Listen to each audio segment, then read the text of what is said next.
संत कबीरनगर से प्रवीण निषाद को टिकट मिला। शरद त्रिपाठी का टिकट कट गया। बड़ी खबर प्रतापगढ़ से संगमलाल गुप्ता को टिकट। बड़ी खबर भदोही रमेश बिंद अम्बेडकर नगर मुकुट बिहारी को टिकट दिया गया। देवरिया से रमापति राम त्रिपाठी को टिकट मिला। बड़ी खबर आपको हम बता रहे हैं, शरद त्रिपाठी के पिता हैं रमापति राम त्रिपाठी। बीजेपी ने 7 और प्रत्याशियों को टिकट दिए हैं। ये बड़ी खबर आपको हम बता रहे, तफसील से दिखा रहे। देखिए तस्वीरें। रवि किशन को गोरखपुर से मैदान में उतारा गया। 7 प्रत्याशियों का ऐलान। कौन कौन से हैं वो नाम जरा देखिए। रमापति राम त्रिपाठी को देवरिया से टिकट दिया गया है। प्रवीण निषाद संत कबीरनगर से, देखिए शरद त्रिपाठी का टिकट कटा, प्रवीण निषाद को टिकट दिया गया और शरद त्रिपाठी के पिता रमापति राम त्रिपाठी को देवरिया से उम्मीदवार बनाया गया है, मैदान में उतारा गया। बीजेपी ने 7 प्रत्याशियों का ऐलान किया। लगातार मंथन चल रहा था और अब ये बड़ी खबर आपको हम बता रहे हैं। 7 प्रत्याशियों की सूची जारी की है भारतीय जनता पार्टी ने। रवि किशन को गोरखपुर से मैदान में उतारा गया। बड़ा दाव खेला बीजेपी ने, टिकट मिल गया। कौन कौन से वो चेहरे हैं जरा देखिए गौर से। 7 प्रत्याशियों को टिकट दिया है। बड़े दिग्गज कौन कौन से हैं वो और किनको मौका मिला है। प्रवीण निषाद संत कबीरनगर से मैदान में है और इसके अलावा रमापति राम त्रिपाठी को टिकट दिया गया देवरिया से। शरद त्रिपाठी के नाम को लेकर लगातार मंथन और काफी विरोध भी। उसी के बाद अब प्रवीण निषाद को मैदान में उतारा गया है। जूतम पैजार आपको याद होगा संत कबीरनगर में जो हुआ था। संगमलाल गुप्ता प्रतापगढ़ से मैदान में है। रमेश बिंद भदोही से, मुकुट बिहारी अम्बेडकर नगर से मैदान में है। मुकुट बिहारी को अम्बेडकर नगर से मैदान में उतारा गया। रमापति राम त्रिपाठी को देवरिया से और रवि किशन, लगातार इनके नाम को लेकर भी मंथन चल रहा था। फाइनली रवि किशन को भी टिकट मिला। संगमलाल गुप्ता को प्रतापगढ़ से मैदान में उतारा गया है। भदोही से रमेश बिंद हैं मैदान में और अम्बेडकर नगर से मुकुट बिहारी वर्मा। संत कबीरनगर से कौन है, गोरखपुर से कौन है, देवरिया से कौन है, हर एक चेहरे को हम आप तक पहुंचा रहे हैं। 7 प्रत्याशी हैं। कौन कौन से वो नाम है और कौन कौन से वो चेहरे हैं वो आपके टेलीविजन स्क्रीन पर है। किस किस को टिकट मिला है वो हम आपको दिखा रहे हैं। 7 प्रत्याशियों के नामों का ऐलान किया भारतीय जनता पार्टी ने और 7 वो कौन कौन से नाम आपको लगातार हम बता रहे हैं। गोरखपुर से कौन होगा बीजेपी का कैंडिडेट, इसको लेकर लगातार मंथन चल रहा था। कयासों का बाजार गर्म था। अब रवि किशन मैदान में है। इसी पर दिल्ली ब्यूरो चीफ नीरज पांडे मेरे साथ फोनलाइन पर जुड़ चुके हैं। नीरज, ये बड़ी खबर, 7 प्रत्याशियों का ऐलान किया। शरद त्रिपाठी को लेकर मंथन, उसका टिकट काट दिया गया। जी बिल्कुल दीपा, एक बड़ी बात है कि 7 प्रत्याशियों की आज जारी की गई, जिसमें शरद त्रिपाठी जो सिटिंग सांसद थे संत कबीरनगर से, उनका टिकट काटा गया है। लेकिन चूंकि ब्राह्मणों में कहीं इसका गलत मैसेज ना जाए, इसलिए उनके पिता को टिकट देवरिया से दिया गया और कंपनसेट करने का प्रयास किया गया, बैलेंस करने का प्रयास किया गया है। इसी तरह गोरखपुर से एक बार फिर आप देखें, इस पूरे 7 की 7 सूची में तो योगी आदित्यनाथ की छाप साफ दिखती है। उन्होंने कबीरनगर से प्रवीण निषाद को, जिस तरह से पार्टी ज्वाइन कराई थी, प्रवीण निषाद को एडजस्ट किया संत कबीरनगर से, जहां से शरद त्रिपाठी सांसद थे। इसी तरह देवरिया से रमापति राम त्रिपाठी को एडजस्ट किया गया है। गोरखपुर में साफ तौर पर उन्होंने जब रवि किशन को पार्टी में सदस्यता दिलाई थी और वो मिलने गए तो साफ तौर पर ये संदेश हो गया था कि रवि किशन कहीं ना कहीं से चुनाव लड़ेंगे। पहले उनकी चर्चा थी कि जौनपुर से उनको चुनाव लड़ाया जाएगा, लेकिन उनको गोरखपुर से चुनाव लड़ाया जा रहा है और केपी सिंह का पुनः टिकट रिपीट किया गया है, जो कि लग रहा था कि शायद जौनपुर से नया चेहरा देंगे। केपी सिंह की जो छवि है वो सही नहीं मानी जा रही थी, काफी विवाद में भी मामला रहा। लेकिन कुल मिला के देखा जाए तो इस पूरी 7 की 7 जो लिस्ट जारी हुई उसमें योगी आदित्यनाथ की छाप देखी जा रही है और योगी आदित्यनाथ की पसंद का बहुत ख्याल रखा गया है। बिल्कुल नीरज, और इन्हीं सीटों को लेकर महामंथन भी चल रहा था बीजेपी में। लगातार दिल्ली में भी बैठकों का दौर जारी था और रवि किशन को गोरखपुर से मैदान में उतार कर एक बड़ा दाव खेला है भारतीय जनता पार्टी ने। रवि किशन पहले भी गोरखपुर से चुनाव लड़ चुके हैं, इसलिए रवि किशन के लिए कोई नई जगह नहीं है। दूसरी बात यह है, रवि किशन चूंकि भोजपुरी एक्टर हैं और पूर्वांचल में काफी उनकी फॉलोइंग है और गोरखपुर पूर्वांचल का मेन सेंटर माना जाता है, इसलिए ये दांव खेला गया है कि भारतीय जनता पार्टी का कैडर का वोट और रवि किशन की अपनी फॉलोइंग दोनों मिलकर चुनाव जीतना बहुत आसान होगा। वैसे भी भारतीय जनता पार्टी के लिए चूंकि उपचुनाव में जब हार मिली थी उसके बाद से ये एक बहुत बड़ा चैलेंज था कि गोरखपुर कौन लड़ेगा। गठबंधन एक बहुत सशक्त रूप से खड़ा हुआ है, लेकिन निषाद पार्टी को भारतीय जनता पार्टी में शामिल कराकर ये साफ हो गया था, एनडीए में शामिल कराने के बाद से ये साफ हो गया था कि प्रवीण निषाद तो चुनाव नहीं लड़ेंगे और निषादों का भी एक बड़ा वोट बैंक अपनी तरफ खींचने का भारतीय जनता पार्टी ने प्रयास किया। रवि किशन उस पूरे जो कॉकटेल है उसके लिए एक बहुत ही मुफीद चेहरा थे।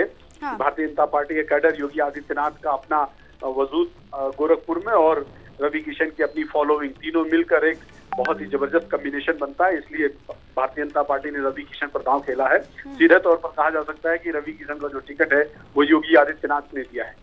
बिल्कुल, और प्रवीण निषाद को लेकर भी नीरज, क्योंकि लगातार मंथन चल रहा था और शरद त्रिपाठी का टिकट काट कर प्रवीण निषाद को मैदान में उतारना ये भी बड़ा दाव है बीजेपी का। और कुछ मामला बिगड़े नहीं, गड़बड़ाए नहीं, इसीलिए रमापति राम त्रिपाठी को भी देवरिया से मैदान में उतार दिया गया। ये बिल्कुल ये तय था, प्रवीण निषाद को चुनाव लड़ाना ही था, क्योंकि प्रवीण निषाद चुनाव में गोरखपुर से सांसद चुने गए थे। हाँ। और उसके बाद अभी हाल ही में उनकी पार्टी का भारतीय एनडीए के साथ गठबंधन हुआ, उसको शामिल कराया गया है एनडीए में। तो उसी दिन से ये साफ हो गया था कि प्रवीण निषाद को लोकसभा चुनाव लड़ाना तो तय है। अब वो सीट कौन सी होगी ये बहुत महत्वपूर्ण था। पहले ये चर्चा थी कि शायद उन्हें गोरखपुर से ही चुनाव लड़ाया जाएगा, लेकिन संत कबीर नगर से टिकट देखकर एक तीर से दो निशाने लगाए गए हैं। एक तो प्रवीण निषाद को एडजस्ट किया गया, दूसरा शरद त्रिपाठी को निपटाया गया है।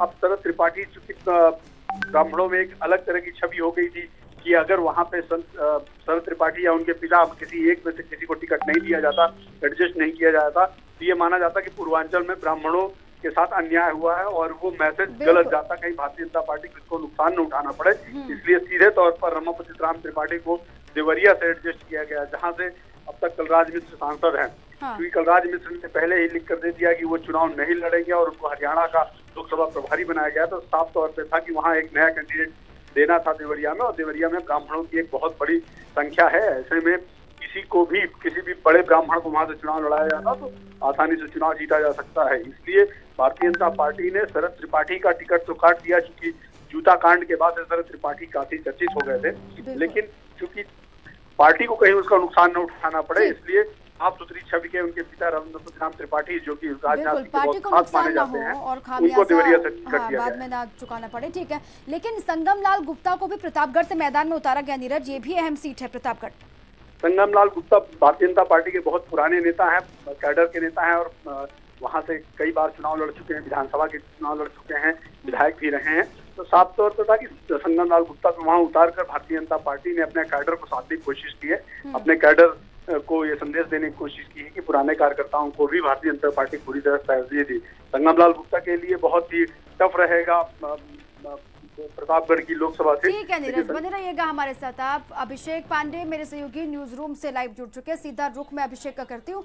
अभिषेक, 7 प्रत्याशियों का ऐलान किया भारतीय जनता पार्टी ने, काफी अहम ये नाम है और काफी अहम सीट भी।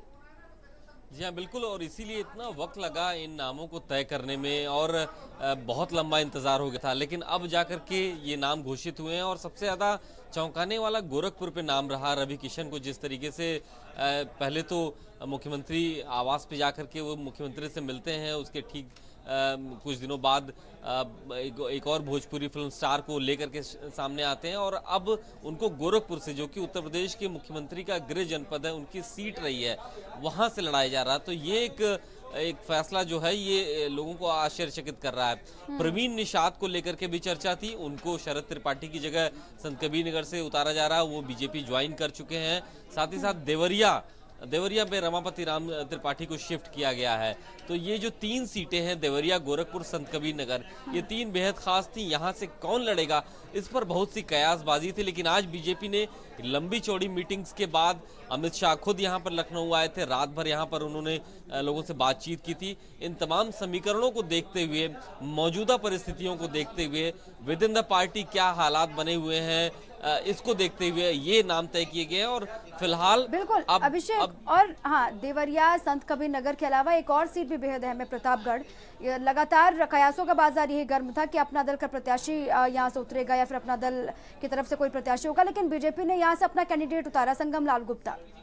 देखिए, अपना दल के खाते में 2 सीटें गई थी, रॉबर्ट्सगंज और मिर्जापुर, जहां से अनुप्रिया पटेल खुद लड़ेंगी। तो ऐसे में प्रतापगढ़ को लेकर के पहले ये कयास था कि अपना दल के पास जा सकती है। बाद में ये भी हुआ कि राजा भैया का समर्थन मिल सकता है, तो ऐसे में वहां पर थोड़ा लीनियंट रहेगी बीजेपी। लेकिन अब संगम लाल गुप्ता, जो कि काडर के नेता हैं, मजबूत नेता हैं, पार्टी उनको पूरा सपोर्ट करती है, उनको उतारा गया है। तो ये स्पष्ट हो गया है बिल्कुल कि पार्टी लाइन पर ही पार्टी चल रही है, लीनियंट होने की जरूरत यहाँ पर उसको नहीं है, ना ही राजा भैया को समर्थन देने या फिर समर्थन लेने की आवश्यकता पड़ रही है। और इसीलिए प्रतापगढ़ की सीट पर भी थोड़ा मंथन हुआ और आज जाकर के निर्णय हुआ है। बिल्कुल। और सबसे अहम जो सीट वो संत कबीर नगर, अभिषेक, क्योंकि वहाँ की सीट को लेकर मंथन चल रहा था, शरद त्रिपाठी का नाम होगा कि नहीं होगा, क्या होगा, क्योंकि किरकिरी काफी हुई थी जूतम पेजार के बाद। और फिर ये बड़ा दाव खेला प्रवीण निषाद को उतार के भारतीय जनता पार्टी ने।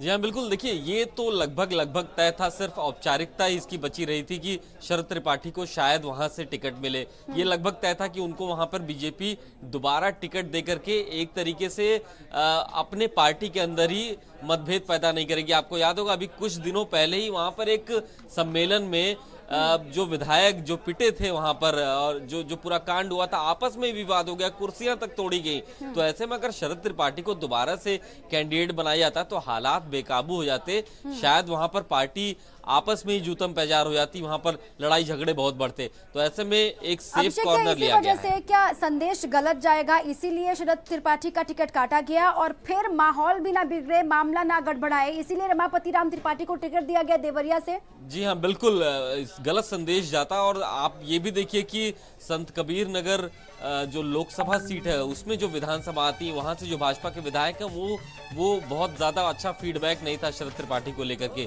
इसलिए भी पार्टी ने उनको किनारे किया। लेकिन क्योंकि शरद त्रिपाठी ब्राह्मणों के एक बड़े नेता के तौर पर उभरे हैं, पश्चिम उत्तर प्रदेश के बाद पूर्वी उत्तर प्रदेश की अगर बात की जाए, अंतिम छोर में देवरिया में एक जगह बन रही थी, यहाँ पर कलराज मिश्रा रिप्लेस हो रहे थे। तो ऐसे में शरद त्रिपाठी को किनारे करके उनके पिता को वो सीट दी गई है, ताकि बैलेंस बना रहे, पार्टी के अंदर नेताओं की नाराजगी भी कम हो जाए, बैलेंस बना रहे, ब्राह्मण भी ना रूठे और उनका जो समीकरण है वो एकदम फिट बैठे। और रवि किशन के नाम को लेकर भी, अभिषेक, पहले से ही कयासों का बाजार गर्म था। हालांकि ये तय था कि रवि किशन मैदान में उतरेंगे, लेकिन कहां से उतरेंगे, ये 2 सीटों को लेकर कयासों का बाजार गर्म था, एक जौनपुर एक गोरखपुर, लेकिन आखिरी में गोरखपुर से मैदान में है। देखिए, जौनपुर से वो ताल्लुक रखते हैं, तो ऐसे में ये माना जा रहा था कि शायद जौनपुर पर ही पार्टी उनको टिकट देगी। लेकिन क्योंकि वहां पर जो सहयोगी दल है वो भी अपना दावा ठोक रहे थे, इसलिए जौनपुर को रिजर्व रखा गया था, उस पर फैसला तुरंत नहीं लिया गया था।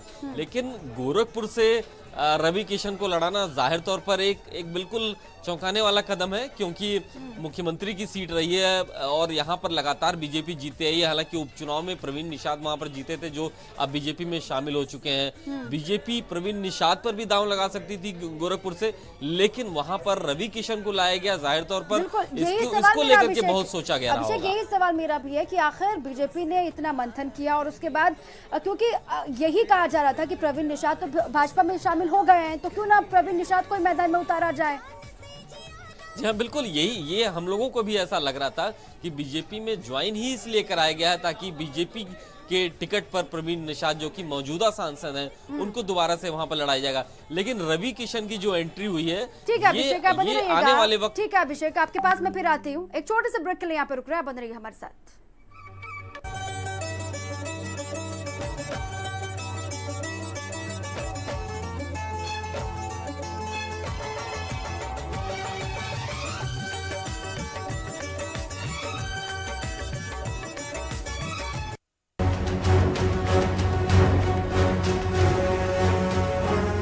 कोई इमेज लेके आए हैं कि मतलब सब लोग डरते हैं और पत्नी